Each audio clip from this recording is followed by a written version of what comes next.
Fala pessoal, seguindo aqui nas nossas aulas, o tema é Direito Administrativo, Agentes Públicos, Normas Constitucionais, Servidor Público, Empregado Público, Cargo, Emprego, Função Pública, Direito de Sindicalização, Direito de Greve. Vejam só, no decorrer do curso já discutimos a questão da motivação da dispensa do empregado público, necessidade de acordo com a posição do Supremo Tribunal Federal, há uma OJ do TST em sentido contrário que não vem mais sendo aplicada, de modo que aplica-se atualmente a decisão do Supremo que fala da necessidade de motivação. Primeiro ponto superado. Segundo ponto, greve no serviço público. Também é um ponto superado, também já debatemos aqui, também já discutimos a exaustão esse tema. Mandado de injunção no Supremo, efeito concretista geral, aplicação da 7783 para o serviço público até que haja uma lei que trate do tema de greve a respeito. O foco aqui é outro, tá? Não vou trabalhar com vocês o conceito de agente público, que é um conceito que a doutrina traz, é um elemento bastante básico que eu sugiro que vocês busquem na doutrina. Sugiro Vicente Paulo e Marcelo Alexandrino nesse ponto. Quem quiser aprofundar, Carvalho Filho fala muito bem desse tema. Reitero, dentro desse tema também trata da responsabilidade dos agentes públicos, sobretudo juízes, membros do Poder Judiciário e membros do Ministério Público. Isso vocês precisam aprofundar. Bacana, pessoal? Mas na sequência aqui, o que então eu quero trazer com vocês, ou para vocês? Questão da sindicalização no serviço público, né? Dentro da ideia de sindicalização do serviço público, e um dos consectários da sindicalização, que é a ideia da negociação coletiva, nós temos a Convenção 154 da OIT, ratificada pelo Brasil, né, através do decreto 1256 de 94, que lá no artigo 1º, item 3, ela fala o seguinte, ó: no que se refere à administração pública, a legislação ou a prática nacionais poderão fixar modalidades particulares de aplicação dessa convenção. O que a Convenção 154, que fomenta a negociação coletiva, vem falar? Ela fala o seguinte, olha, negociação coletiva no setor privado existe desde a Revolução Industrial, ou em que se discutiu a extensão de vários direitos à classe trabalhadora, e aqui já discutimos também perfil centrífugo e centrípeto de surgimento do direito do trabalho. Mas a ideia não é essa, o foco não é esse. O que se quer trabalhar aqui?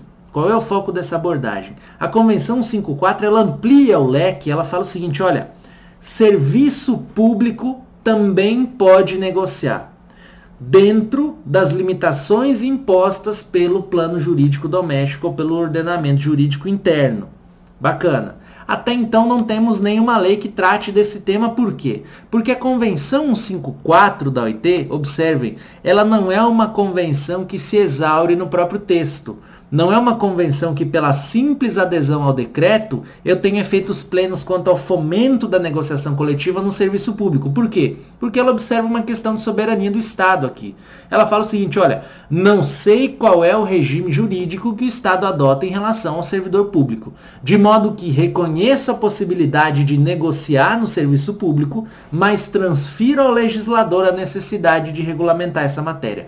No Brasil, encontra-se na Câmara dos Deputados, em caráter conclusivo na Comissão de Trabalho e Comissão de Constituição e Justiça da CCJ da Câmara, o PL 3831 de 2015, que trata dessa possibilidade de reconhecimento da negociação coletiva no serviço público. E aqui nós temos uns impasses muito grandes que surgem em decorrência dessa situação. Qual é o primeiro impasse? A base da negociação coletiva, pessoal, é o princípio da paridade de armas, ou seja, trabalhador individualmente considerado, ele não consegue brigar com seu empregador, que tem uma colocação jurídica, econômica, social, política, cultural, enfim, de várias ideias, de várias teses, superior à do trabalhador. Agora, a partir do momento que o trabalhador se une a um ente coletivo, ele consegue brigar com o empregador nessa luta de classes, né? Que é um empregador, ente público por essência. Então, se eu tenho um empregador, um ente público por essência, brigando com o sindicato, que é um ente público, que é um ente coletivo por essência, brigando, perdão, pessoal, com o empregador, que também é um ente coletivo por essência, eu tenho uma paridade nessa briga. O grande problema que eu tenho em relação ao Estado é que a relação do Estado para com o particular, e quando eu falo particular aqui, eu falo não só o trabalhador, mas o sindicato enquanto pessoa jurídica de direito privado, o Estado possui um poder de supremacia em relação ao particular. De modo que na relação de trabalho eu aplico uma eficácia diagonal desses direitos fundamentais, ou seja, o empregador tem mais poderes que o trabalhador individualmente considerado, mas esses poderes não são hipertrofiados a ponto de equipará-los aos poderes do Estado, que tem inclusive o poder de punir. Então, empregador situa-se numa relação diagonal em relação ao trabalhador, mas que essa relação se equaliza a partir do momento que há a intervenção de um sindicato.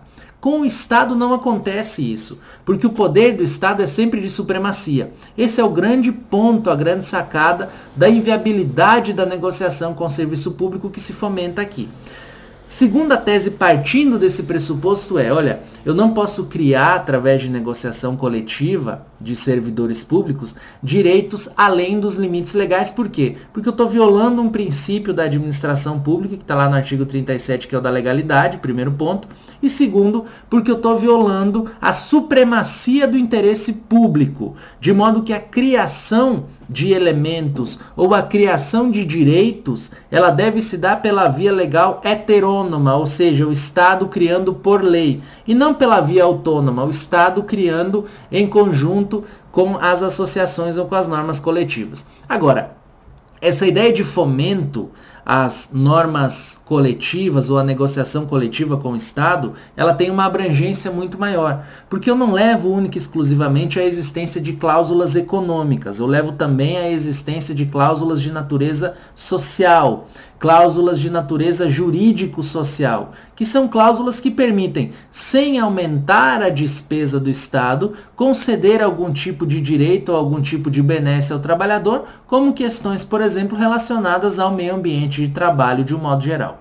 Bacana, pessoal? Essa foi nossa abordagem sobre esse tema. Seguiremos firmes com mais temas em instantes.